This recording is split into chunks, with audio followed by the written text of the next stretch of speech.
So I was watching Coffee Break this morning, as I do every single morning, right Nice here on our plug. YouTube channel. That's shameless. Right. And Rachel has this fancy intro with the music, not our daydream music or our canned rock music. What are you saying? That we need new music? And then the big voice. Well, we I don't can get know. that. She texted us about it. I never texted her back. I I'm terrible at texting. I talked to her about it. Okay. Yeah, I'd love that if that's possible. I'd love it if it was a rock and roll vibe, but I don't know. The big voice comes in. It's Coffee Break with the Rachel V. Hill. So yeah, It's Orange the and voice Blue that you hear today on the radio, right? It's Yeah, the big voice. His Yeah, name's exactly. Jim Cutler. So yeah, big Not voice. Jay Cutler, but Jim Cutler. But Jim Cutler, a bigger voice than Jay Cutler, and doesn't smoke.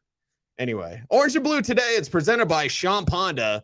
You'll have to settle for my radio voice. It's Cecil Lammey. It's Andrew Mason. Mayhem in the AM. Mayhem in the AM. It's Ass Crack and Ball Sack, and you can decide which one is which. And I can't say one without t'other, as I sound like Dan Reeves. God rest his soul. We got to talk about new kicker. New kicker, who it Your is? favorite thing in the world. Oh my God. To talk about a new kicker. I'm so glad the kicker is here so we can stop flipping talking about kickers. And I actually do have his AAF film. Mace, that's the last time he looked good. This guy's played for a third of the league and isn't real good. 14 of 14 back there in the AAF. That's the only time that Elliott Fry has been anybody's number one kicker over the course of the season, because all of his NFL work has been spot games in 2020 and 2021, practice squad elevations in Atlanta, Kansas City, and Cincinnati. So the last time he kind of had a chance to settle in and get into a groove, 14 of 14 on field goals. There were no extra points because they had, as we see in these minor leagues of football the last few years, trying something different on PATs, but proficient on field goals, although none of them outside of 49 yards, no 50 plus, 14 to 14, 49 and in. Brief NFL work, 5 of 7 on PATs, I believe 5 of 6 on field goals, 50% touchback percentage. Look, if the Broncos don't bring in another kicker, it doesn't mean that there isn't competition for Elliott Fry. His competition is every other kicker who could hit the market at the end of the preseason. Remember back in 2014 when Matt Prater was facing a 4-game suspension, that's how the Broncos brought in Brandon McManus. They had a couple of other kickers around in camp over the course of that time, but they traded for McManus right before the end of the preseason. And so Elliott Fry, basically he gets the first shot, but it doesn't mean that he's got this position on lockdown. I would say that the chances are pretty good that they have a different kicker for week 1. So he can be here and somebody can get cut in the preseason or something's going to happen and the Broncos will make a move. So it's the first kicker. I don't know if he's the final kicker. You need a kicker to do drills, basically. And that's the thing. You could not get to camp. It's like a camp arm, like a camp leg. He may well be. Now, they're going to give him a legitimate look and a legitimate shot. But if they see someone better out there, I don't think they're going to hesitate. Whether you're talking about somebody who's cut or even cycling back to some of the veterans who are still on the market. I mean, you look out there, for example, Robbie Gould is still on the market. Right. Mason Crosby's available. So you give Elliott Fry a look. You see what he has over. It may only be even the coming weeks. I mean, it may be that he gets these 3 weeks here in phase 3 of OTAs and into minicamp to prove himself. And if he doesn't show enough, then you pivot and go in another direction. But he gets the first look, and we'll see. I mean, I admire his persistencies. You're talking about a guy who has been cut 12 times by 10 NFL teams, and he's still in there kicking. He's still taking the shot. You have to admire that. Now, there are plenty of kickers who have bounced around in their early days of their career before finding a home. I mentioned Brandon McManus, who was in 2 different NFL camps before the Broncos took him in. It's not that uncommon for a kicker who eventually becomes a good one to be cut a couple of times. I will say that getting cut 12 times by 10 different NFL teams, That is of the extreme. Yes. It's going to be a heck of a story if he makes it, but that's a pretty extreme level as far as bouncing around and not being able to find a spot, including he was cut just earlier this month by the Arizona Cardinals. When they signed Matt Prater. Well, they signed Matt Prater in March. They actually cut him to bring in Matt Haack as a punter. So Haack came in, had a tryout. Haack came in, and then Elliott Fry was out, and now the former South Carolina kicker, I believe the all-time leading scorer in the history of the South Carolina Gamecocks football program, is now a Denver Bronco. Okay. He's like the James Harrison of kickers, except he's not good. Harrison was cut like 7 times, I think, right? By 8. how many different teams? Just 2. Yeah. The Steelers and the Ravens See, kept going back and forth. If you keep going back to the team, then it kind of shows something. I think the interesting thing here is the fact that there were very few second opportunities for him as far as going from team to team to team. This all started, by the way, in 2019 after the AAF season when he was 14-14 on field goals. Chicago brings him in. He's in the competition with Eddie Pinheiro. Pinheiro wins the job. And of course, in week 2, comes in, beats the Broncos with a last-second field goal.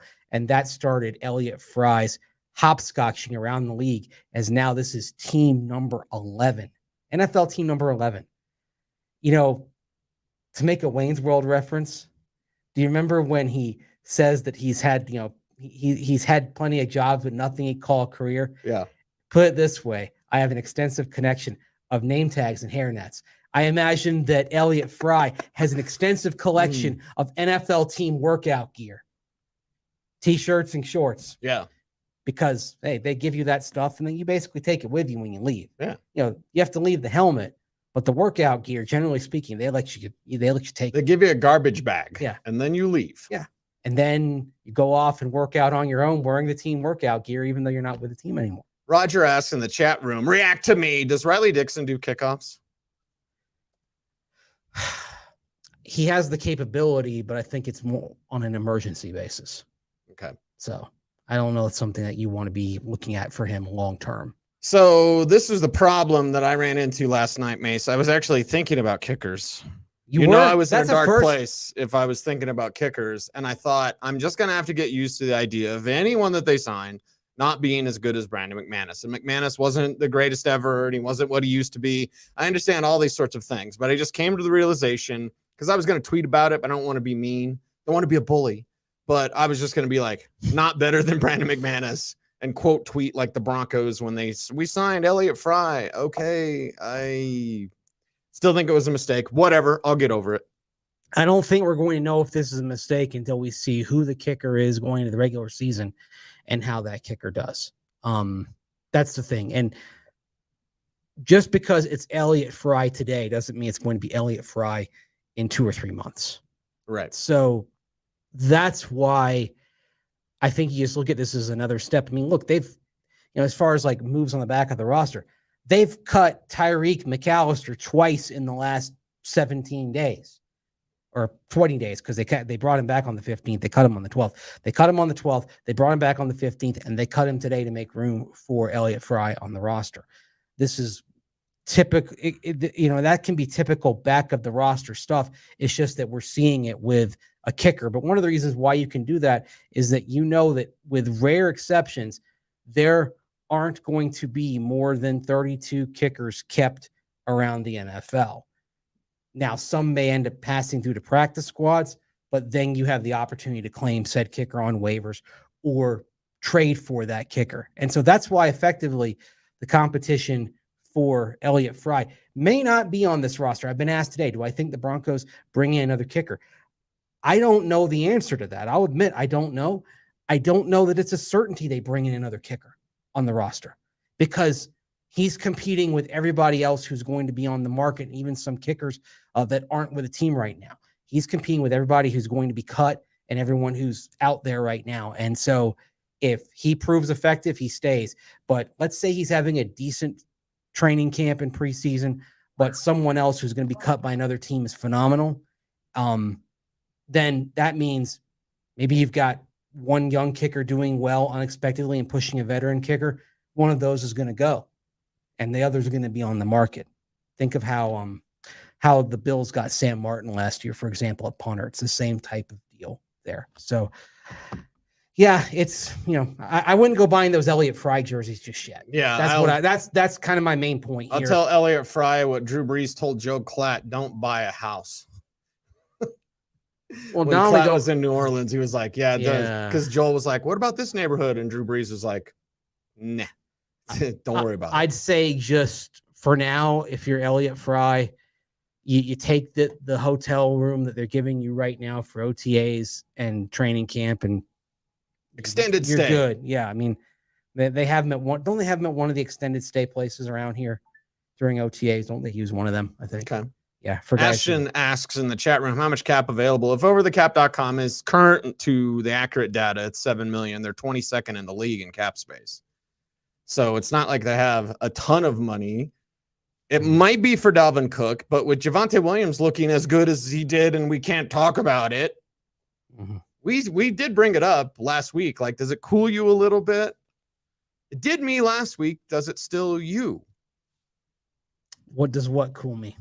The fact that they have 7 million in cap space and Dalvin Cook seems to be the connection. Everyone's connecting him with Miami. I will say this to be as PC as I can. There are powers that be that probably don't want him going back to Miami where he played his college ball. I'll leave it alone. You can Google it. It was a Seminole. Seminole. But it's the state of Florida. Yeah. They want to get him out of the state of Florida. Let's just say that. So does he end up in the Mile High City? Mm-hmm.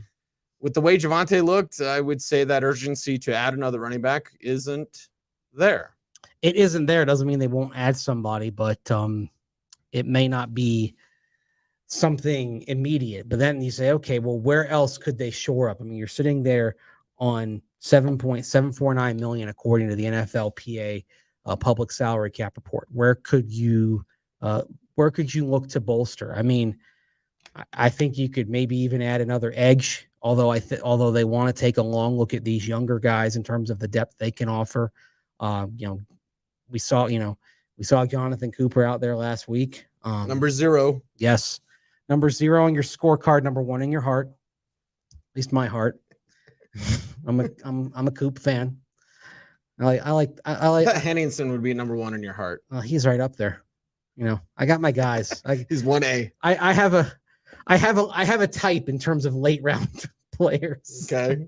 You're a Big Ten guy. Big Ten guys, good stories too, and smart. They're both really smart players. Like that's probably the first thing I look for. They're guys you can have a good conversation with as well, both Henningsen and Jonathan Cooper. That's the one thing. I'm not always nice to George Payton, but he doesn't draft dummies like the former regime. So allegedly, or whatever I have to say. What are you saying?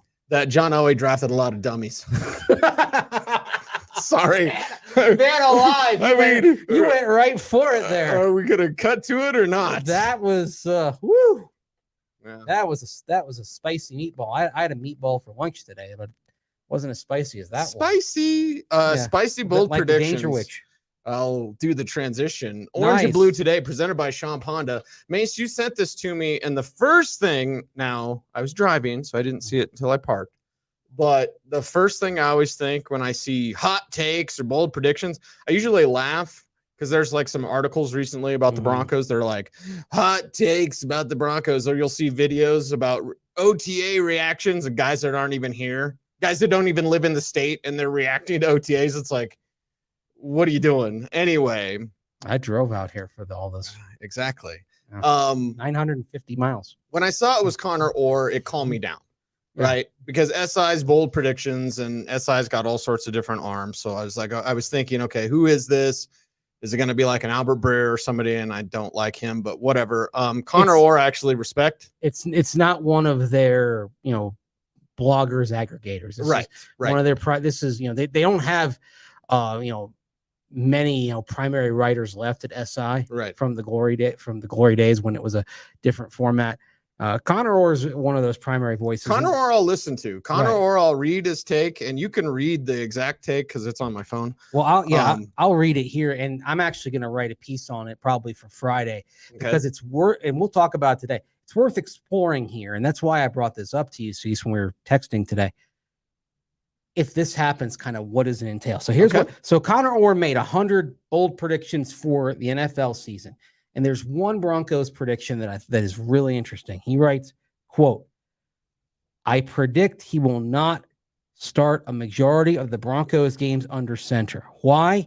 Sean Payton is particular. He's the head chef, and while the quarterback is an integral part of making up his game plan, if you're not running the plays as designed, he's going to find someone who will. Jarrett Stidham, fresh off a solid end-of-season run with the Raiders, looks to be a kind of Payton muse while the coach formulates the real long-term solution that he likely spent this entire off-season plotting, unquote. Okay. So what does that entail? What is that implying? It's implying that in this universe, the Broncos and Sean Payton view Russell Wilson as a potential short timer, that you're going to see what he can do, but the leash wouldn't be considered to be very long. I'm all for a good conspiracy theory, but there's a couple things that I'd like to correct. First, we're just going to cut to the chase like I did with the dummies. Russell Wilson improvised a lot, specifically last year because Hackett led him. And then he did with Pete Carroll, driving the wedge between he and Pete Carroll that started 5 years ago, 6 years ago, a long time. So he's done this before. I'm going to assume something, Mace. You tell me if I'm right or not. I don't think he's going to do that now with Sean Payton. I don't think he will either. But the question is, he's very aware of where he's at. But the question is, can he do that effectively? Like, I think he knows what Sean Payton wants to do. I think he's going to try to do it. The question is he capable of doing that? And what happens also under duress is that we tend to revert to ingrained behavior. Yes. Right. Mm-hmm.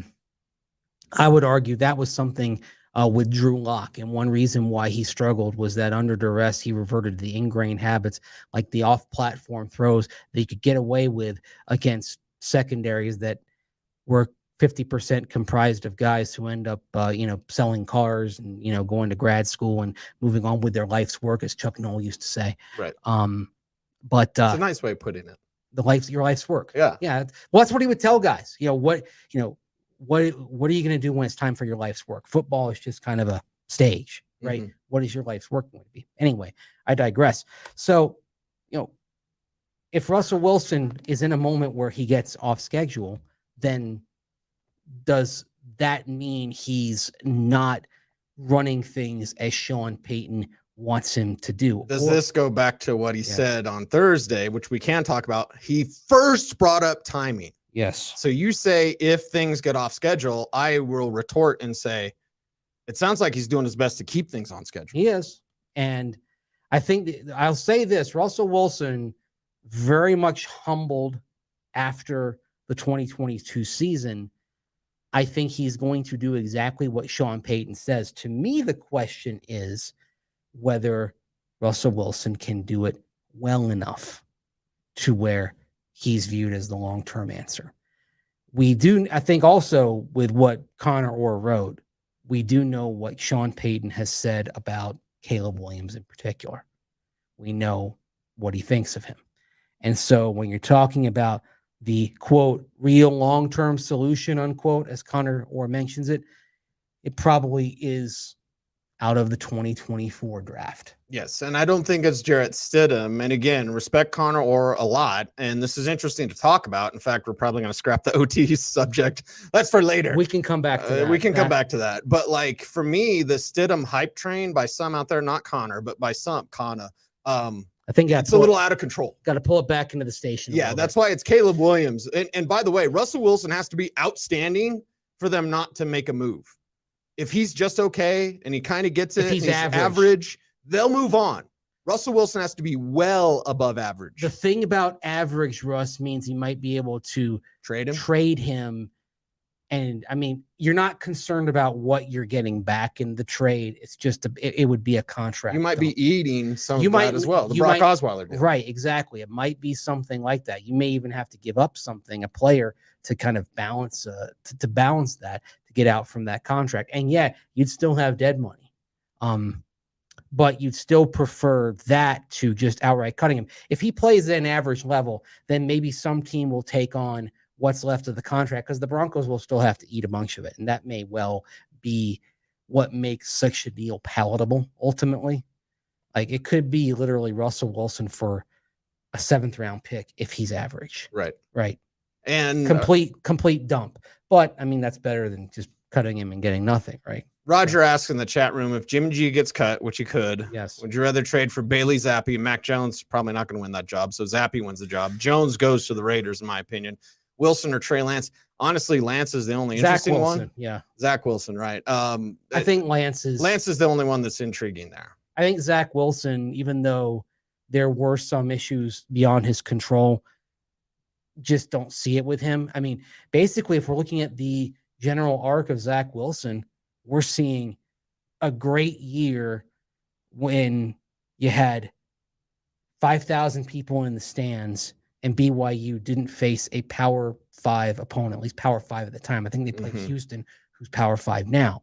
So I would, and the one real good defense he went against that year was Coastal Carolina that had some NFL dudes and he struggled. Yeah. Okay.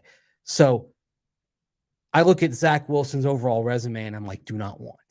Trey Lance, I still think there's something there that you can explore. Yes. Yeah. So by far of those three, I would be intrigued by trading for Trey Lance. Not quite the same because he had a good rookie season in the NFL, but it reminds me of Rick Meyer. Like when Rick Meyer, remember it was Rick Meyer and Drew Bledsoe? Yeah. We always seem to have these quarterback conversations. It was like, it's Bledsoe. It's not Rick Meyer. 30 years ago was the draft that they were in. Time flies. I remember that vividly. Just means I'm old. That was a great draft. 93? That was a great draft.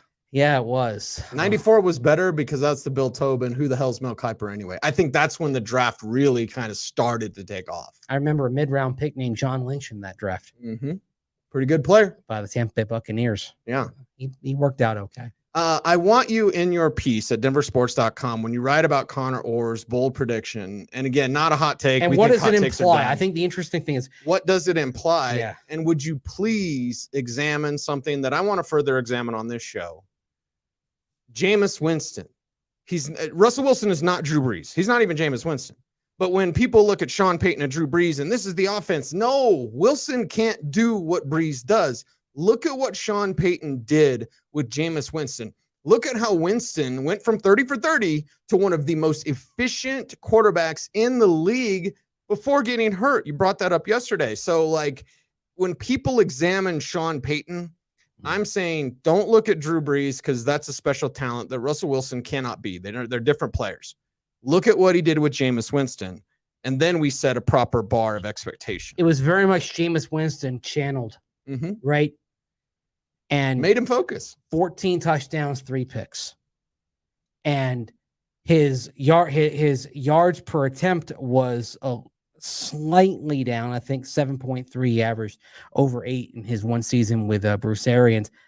And his yards per game was down. But again, the Saints wanted to run the ball. They wanted balance, right? So if it's successful, it may look a lot like Jameis Winston early in 2021. And I mean, if you want to do an alternate history here, I'll give you one. What if Jameis Winston doesn't get hurt 7 games into that season? The Saints were 5. They go to the playoffs. Yeah. Does Sean Payton leave? No.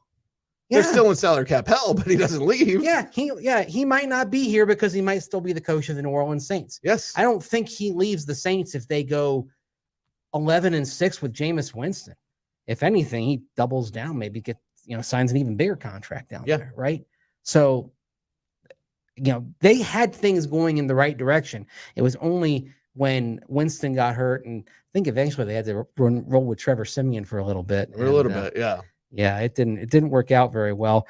I will say this, with all respect to New Orleans quarterbacks, I am thankful that to this point, Taysom Hill is still a New Orleans Saint. He's not a quarterback in the NFL. Right. Yeah. Right. Yeah. That was the one thing that sort of made me nervous. Was the notion of if the Saints had moved on from him, but the Saints kept him around. I don't want to waste time. I don't mind him as a gadget, but I don't want to waste time with the notion of trying. When you have your guy, you can have a Taysom Hill. Yes. When you don't have your guy, you don't want a Taysom Hill. And don't forget, Taysom Hill turns 33 in August. and he takes a beating. Yeah, exactly.